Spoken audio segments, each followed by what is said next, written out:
Hi all, it's me Prince. ഇന്നൊരു പുതിയ video ആയിട്ട് വന്നേക്കാണ്. വേറെ ഒന്നല്ല, നമ്മളൊരു വണ്ടി നോക്കാൻ പോവാണ്. തൊടുപുഴയ്ക്കാണ് പോകുന്നത്. ഓക്കെ, തൊടുപുഴയിൽ നിന്ന് സന്ദീപ് ജോയിൻ ചെയ്യട്ടോ. അപ്പോൾ നേരെ പോയാലോ. വീട്ടിൽ നിന്ന് ഇറങ്ങിയുള്ളൂ, ജസ്റ്റ് ഒരു ചായ കുടിച്ചു. അതിനുശേഷം പോകണം. നമുക്ക് ഇനി ഫ്യൂവൽ അടിക്കണേ, പെട്രോൾ അടിക്കണം. പെട്രോൾ അല്ല, ഡീസലാണ്. നമുക്ക് ഡീസൽ അടിക്കണം. പോകുന്ന വഴിയിൽ ഒരു പോയിന്റേ ഉള്ളൂ. എങ്ങനെ പോയാലും തൊടുപുഴ എത്താനായിട്ടൊരു 1.5 മണിക്കൂർ എടുക്കും. മഴയും കൂടെ ആണെങ്കിൽ പറയുകയും കൂടെ വേണ്ട.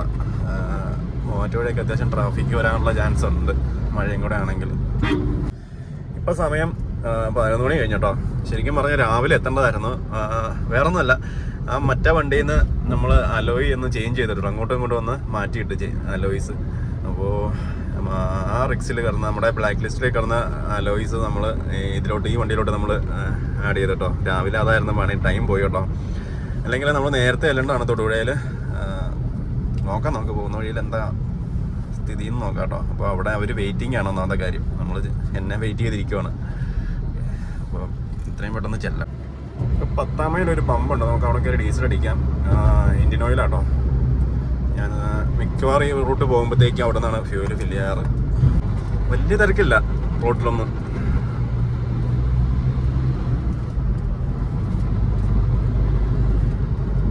സന്ദീപൊക്കെ അവിടെ വെയിറ്റിംഗ് ആയിരിക്കും. സന്ദീപ് ഒന്നാമത് പനിയും കൂടെയാണേ. ഇവിടെ നിന്ന് നമുക്ക് ഫ്യൂവൽ അടിക്കാം.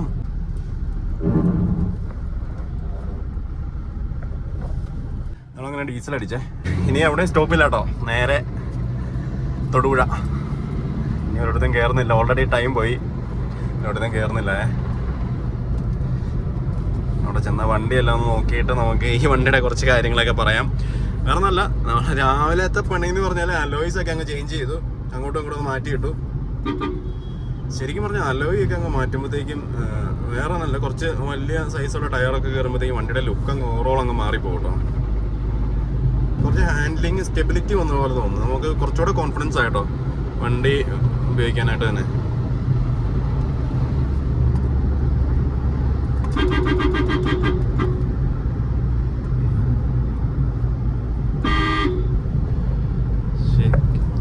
തിരക്കില്ലാത്തതുകൊണ്ട് അങ്ങ് പോകാം. അപ്പോൾ നമുക്ക് തൊടുപുഴ ചെന്നിട്ടുള്ള പരിപാടി കാണാം. വേറെ ഒന്നുമില്ല ഈ റോഡിൽ, ഇതൊക്കെ തന്നെ. അപ്പോൾ നമുക്ക് സേഫായിട്ട് ഡ്രൈവ് ചെയ്ത് നേരെ തൊടുപുഴ എത്താം. തൊടുപുഴ ചെന്നിട്ടുള്ള ബാക്കി വിശേഷങ്ങൾ കാര്യങ്ങളൊക്കെ നമുക്ക് നോക്കാം. ഓക്കെ, അങ്ങനെ ഞങ്ങൾ ഫസ്റ്റ് നോക്കാൻ വന്ന വണ്ടി കേട്ടോ. ഇത് ഇന്നോവയാണ്, ഗോൾഡൻ കളറുള്ള ഇന്നോവയാണ്. കണ്ടില്ലേ, ഫ്രണ്ട് ഗ്ലാസ്സിൽ തന്നെ എം സിയിൽ വാരി വെതറിയൊക്കെ കേട്ടോ. അതുപോലെ തന്നെ ഈ വണ്ടിയുടെ പല ഭാഗങ്ങളിൽ ഇതിനേക്കാളും ഷോക്കാണ് സിറ്റുവേഷൻസ്. അപ്പം ഇത് കണ്ടപ്പോൾ തന്നെ ഞങ്ങൾ വണ്ടി ജസ്റ്റ് ഇങ്ങനെ ഒന്ന് നോക്കിയിട്ടൊന്ന് പോകുന്നു കേട്ടോ. ബാക്കിയുള്ള തുരുമ്പുകളെല്ലാം കണ്ടപ്പോഴത്തേക്ക് ഇനിയിപ്പോൾ ഈ വണ്ടി വേണ്ടാന്ന് തീരുമാനിച്ചു. അങ്ങനെ നമ്മൾ അടുത്തൊരു വണ്ടിയിലോട്ടോ കേട്ടോ. ഇത് സിൽവർ കളറാണ് വണ്ടി. നമുക്കൊരു 3 വണ്ടി നോക്കാനുണ്ട് കേട്ടോ. അപ്പം ഈ വണ്ടിയുടെ ഒരു പ്രശ്നമെന്ന് പറഞ്ഞാൽ ഇത് 8th ഓണർഷിപ്പാണ്. അപ്പം നമ്മൾ എടുക്കുമ്പോഴത്തേക്ക് ഇത് 9th മാറും. അതുപോലെ തന്നെ ഒരു 4 lakh എബോവ് ഓടിയിട്ടുണ്ട്. പിന്നെ ഇതിൻ്റെ റേറ്റ് എന്ന് പറഞ്ഞാൽ 5.5 ആട്ടോ അവർ ചോദിക്കുന്നത്. ഓക്കെ, അപ്പോൾ ആ റേറ്റും ഇതെല്ലാം കൂടെ വെച്ച് ടാലി ആവുന്നില്ല. അതുകൊണ്ട് നമ്മൾ ഈ വണ്ടി ജസ്റ്റ് ഒന്ന് നോക്കി. വേറെ കുഴപ്പമോ കാര്യങ്ങളൊന്നുമില്ല. തുരുമ്പ്, ചെറുതായിട്ടുള്ള തുരുമ്പ് കാര്യങ്ങളൊക്കെ അണ്ടർ ബോഡിയിലൊക്കെ കണ്ടു. ഇത് ലിഫ്റ്റ് ചെയ്ത് നോക്കിയാലേ നമുക്ക് അറിയാൻ പറ്റുള്ളൂ ബാക്കി കാര്യങ്ങൾ. അപ്പം ഇത് നമ്മൾ എന്തായാലും എടുക്കുന്നില്ല എന്ന് തീരുമാനിച്ചത്. നമുക്ക് അടുത്തൊരു വണ്ടിയുണ്ട്, അത് പോയി നോക്കാം. ഓക്കെ, അപ്പോൾ അതും സിൽവർ കളർ ഇന്നോവ ആട്ടോ. അപ്പോൾ ആ വണ്ടി നമുക്ക് എങ്ങനെയെന്ന് പോയി നോക്കാം. അപ്പം ഇതാട്ടോ ആ വണ്ടി. ഇതാണ് നമ്മൾ 3ാമത്തെ വണ്ടി. ഇത് അത്യാവശ്യം നീറ്റാണ്. കാരണം വേറെ ഒന്നുമില്ല, ഇത് ഇവർ ഉപയോഗിച്ചുകൊണ്ടിരിക്കുന്ന വണ്ടി കേട്ടോ.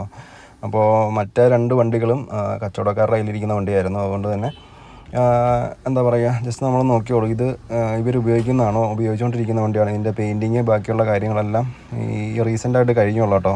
അപ്പം പെയിൻറ്റിങ്ങിലൊക്കെ പറയുകയാണെങ്കിൽ വലിയ ഒരു നീറ്റല്ല, എന്നാലും അത് കുഴപ്പമില്ലാത്ത രീതിയിൽ ചെയ്തിട്ടുണ്ട് കേട്ടോ. പിന്നെ നമ്മളിപ്പോൾ ഇത് എടുക്കാനുള്ള ഒരു പ്ലാനിലോട്ട് എത്തി. അങ്ങനെ നമുക്ക് എന്തായാലും ഒരു വർക്ക്ഷോപ്പിൽ പോയിട്ട് ഇത് വണ്ടി ലിഫ്റ്റ് ചെയ്ത് നോക്കാം. അണ്ടർ ബോഡി കാര്യങ്ങളൊക്കെ എങ്ങനെയുണ്ടെന്ന് നോക്കാം. അതുപോലെ തന്നെ എഞ്ചിൻ ഭാഗം എങ്ങനെയുണ്ടെന്ന് നമുക്ക് ഡീറ്റെയിൽ ആയിട്ട് നോക്കണമെങ്കിൽ ഒരു മെക്കാനിക്കിനെ നമുക്ക് ഡിപ്പെൻഡ് ചെയ്തേ പറ്റൂ. അതുപോലെ തന്നെ എന്താ പറയുക, ഇതിൻ്റെ തുരുമ്പ് കാര്യങ്ങൾ പിന്നെ നമുക്ക് ട്രബിൾ ഷൂട്ട് ചെയ്ത് നോക്കണം. മെക്കാനിക്കൽ പ്രോബ്ലം എന്തൊക്കെ ഉണ്ടെന്ന് അറിയാൻ പറ്റുള്ളൂ. അങ്ങനെ നമ്മൾ ഈ വണ്ടി വർക്ക്ഷോപ്പിൽ എത്തിച്ചു, ലിഫ്റ്റ് ചെയ്തു. നോക്കട്ടോ, ഫുള്ള് ചെക്ക് ചെയ്യണം ഇവിടുത്തെ മെക്കാനിക്ക് കേട്ടോ. ആ ചേട്ടനെ ഇത് ഫുള്ളായിട്ട് ചെക്ക് ചെയ്ത് നമ്മളെക്കാളും അറിവും കാര്യങ്ങളൊക്കെ ഉള്ളതുകൊണ്ട് നമുക്ക് എന്തായാലും നമ്മൾ ഇത്രയും ഒരു പഴക്കമുള്ളൊരു വണ്ടി എടുക്കുമല്ലേ, എന്തായാലും തലയിൽ ഇരിക്കുമെന്നൊരു പേടിയുണ്ട്. അതുകൊണ്ടാണ് നമ്മൾ ഒരു മെക്കാനിക്കിനെ വർക്ക്ഷോപ്പിൽ കൊണ്ട് നമ്മളിങ്ങനെ ചെക്ക് ചെയ്യുന്ന കേട്ടോ. അപ്പം ഏത് വണ്ടി എടുത്താലും നമ്മൾ ഇതുപോലെയൊക്കെ തന്നെ നോക്കി നമ്മുടെ കാര്യങ്ങളൊക്കെ സൈഡ് സേഫ് ആക്കിയിട്ട് വേണം വണ്ടി എടുക്കാനായിട്ട്. അപ്പോൾ അണ്ടർ ബോഡി നോക്കിയിട്ട് ഒരു ഇത്രയും ഇയറായിട്ടുള്ള ഒരു പഴക്കം അതിൻ്റേതായ കുറച്ച് കുഴപ്പങ്ങളുണ്ട്. ചെറിയ രീതിയിൽ തുരുമ്പ് കാര്യങ്ങളുണ്ട്. എന്നാൽ തന്നെയും വളരെ നീറ്റായിട്ട് ഉപയോഗിച്ച ഒരു വണ്ടി ആയതുകൊണ്ടാണ് ഇതിൽ ചെറിയ രീതിയിലെ തുരുമ്പ് കാര്യങ്ങളൊക്കെ ഉള്ളൂ.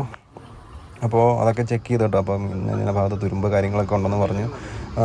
നമ്മൾ അതിൻ്റെയൊക്കെ പൈസ കുറച്ചിട്ടാണ് വണ്ടി എടുക്കുന്നത്.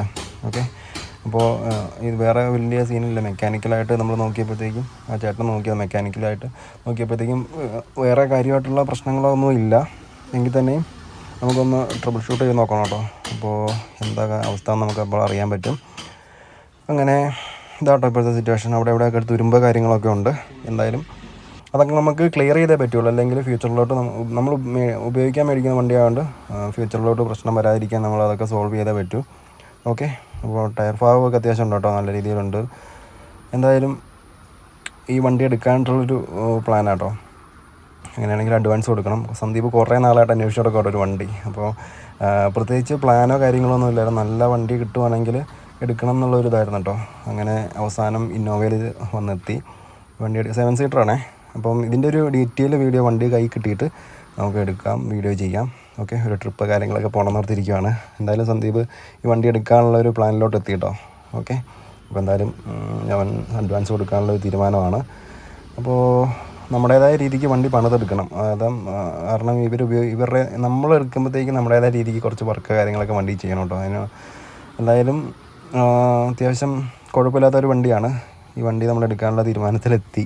ഓക്കെ, ട്രബിൾ ഷൂട്ട് ചെയ്ത് നോക്കുമ്പോൾ അറിയാം എന്താ കാര്യങ്ങൾ, വേറെ ഇററോ കാര്യങ്ങളൊക്കെ ഉണ്ടോയെന്ന് അറിയാം. അപ്പോൾ ക്ലച്ച് മാറാറായെന്ന് കേട്ടോ പറഞ്ഞത്. ക്ലച്ച് മാറാൻ ഒരു 30,000 കിലോമീറ്ററോട് ഓടാനുള്ള ക്ലച്ച് ഉണ്ട് എന്നാണ് പറഞ്ഞത് ആ ചേട്ടൻ. അപ്പോൾ എന്തായാലും കുഴപ്പമില്ല. ഒരു ക്ലച്ച് മാറുന്നതിന് ഏകദേശം ഒരു കമ്പനി ക്ലച്ചാണ് എനിക്ക് തോന്നുന്നു ഒരു 21,000 അല്ലെങ്കിൽ ആകും തോന്നുന്നു, 21K ആവും. അല്ലെങ്കിൽ നമ്മൾ വേറെ ഏതെങ്കിലും കമ്പനി ഇടുവാണെങ്കിൽ ഒരു 11,000 നിൽക്കും കേട്ടോ. അതും അവിടുത്തെ നമ്മുടെ മെക്കാനിക്കൽ ആ ചേട്ടനും പറഞ്ഞത് ആ ഒരു രീതിക്ക് തന്നെയാണ്. ഓക്കെ, അങ്ങനെ ലാസ്റ്റ് നമ്മൾ ഇത് ട്രബിൾ ഷൂട്ട് ചെയ്ത് നോക്കി. വേറെ കുഴപ്പമോ കാര്യങ്ങളൊന്നുമില്ല. അങ്ങനെ വണ്ടി എടുക്കാൻ തീരുമാനിച്ചു കേട്ടോ.